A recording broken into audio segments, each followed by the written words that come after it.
వందనాలండి. ఈరోజు మార్చి 12. మన దేహము పరిశుద్ధాత్మక ఆలయమై ఉంది అనే సంగతి మరొకసారి జ్ఞాపకం చేసుకుందాం. 1 కొరింథీ 6:19-20. మీ దేహము దేవుని వల్ల మీకు అనుగ్రహింపబడి మీలోనున్న పరిశుద్ధాత్మక ఆలయమై ఉన్నదని మీరు ఎరుగరా? మీరు మీ సొత్తు కారు, విలువబెట్టి కొనబడినవారు కనుక మీ దేహంతో దేవుణ్ణి మహింపరచుడి.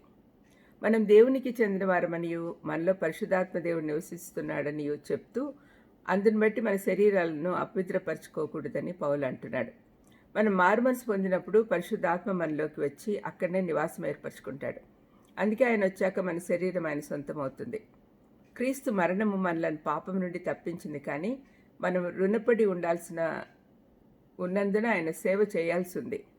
మనము ఒక అద్దె ఇంట్లో నివసిస్తుంటే ఆ యజమాని పెట్టిన ఆంక్షలు కట్టడాలు పాటించాలి. అదేవిధంగా ఇప్పుడు మన శరీరం దేవునికి చెందింది కాబట్టి మన జీవిత విధానము ఆయన స్టాండర్డ్స్తో ఉండాలి.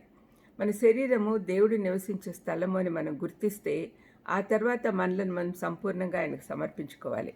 మనం దేవుని ఆలయం అయి ఉన్నాము అనే సంగతి మనకు అర్థమవుతే వెంటనే మనం మనకు చెందిన వారం కాదు, మన చిత్త ప్రకారం జీవించలేము అని అర్థం కావాలి. మనలను మనము ప్రతిష్ఠించుకోవాలి, ప్రత్యేకపరచుకోవాలి. ఇహలోకంలో ఉంటూనే ఇహలోక మాలిన్యం అంటుకోకుండా చూసుకోవాలి. విజయవంతులుగా ఉన్న క్రైస్తవులకు ఓడిపోయినట్లున్న వారికి తేడా ఏంటంటే వారిలో పరిశుద్ధాత్మ లేదని కాదు, కానీ ఆయన తమలో నివసిస్తున్నాడు అనే సంగతి వాళ్ళు మర్చిపోతున్నారు, వాళ్ళకి అర్థం కావట్లేదు.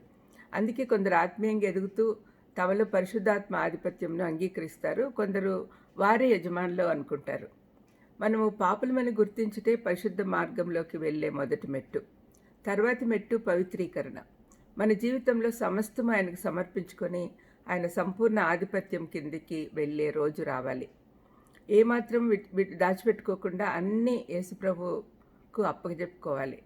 మనలను, మన కుటుంబాన్ని, మన సంపదను, మన వ్యాపారాలను, మన సమయాన్ని ఆయనకు అప్పగిస్తే ఆయనే చూసుకుంటాడు. మనము ఆయన సొంతమైనందున మనవన్నీ ఆయనవే కదా. అప్పగించినప్పటి నుంచి మనం మన యజమానులం కాదు, కానీ కేవలం గృహ నిర్వాహకులకు మాత్రమే. ఆయనే మన ప్రభు అని యేసుక్రీస్తుని మన హృదయంలో స్థిరపరచుకుంటేనే పరిశుద్ధాత్మ మనలో ప్రభావితంగా పనిచేయగలడు. మనము అప్పచెప్పకుంటే ఆయన మనల్ని నడిపించలేడు. ఆయన మనలో ఉంటాడు, కానీ మనం అనుమతించకపోతే ఆయన శక్తివంతంగా పనిచేయలేడు. పరిశుద్ధాత్మ శక్తి ఆపివేయబడుతుంది. మన జీవితంలో ప్రతి పరిధిలో ఆయనే ఆధిపత్యం వహించాలి. ఏ భాగమైనా ఆయనకు అప్పగించకపోతే ఆ భాగము సాతాను స్వాధీనంలోకి వెళ్ళిపోతుంది. మన జీవితంలో ఎప్పుడు దేవుడు కానీ సాతాను కానీ ఎలుబడి చేస్తూ ఉంటాడు. మీకు ఎవరు కావాలో మీరే నిర్ణయించుకోవాలి. ప్రార్థన చేసుకుందాం. దయమేడ యేసునాయనా, మరొకసారి మా శరీరం మాకు సొంతం కాదు, మీది. మీరు మమ్మల్ని కొన్నారు కాబట్టి మీ ఆధీనంలో ఉంటాము అనే విషయం మాకు అర్థమయ్యేటట్టు చేసినందుకు మీకు స్తోత్రం చెల్లిస్తూ మేము ఎప్పుడు మేము సమర్పించుకొని జీవించేటట్టు చేయమని యేసుక్రీస్తు నామమున వేడుకొంచున్నాను తండ్రి. ఆమేన్. God bless you.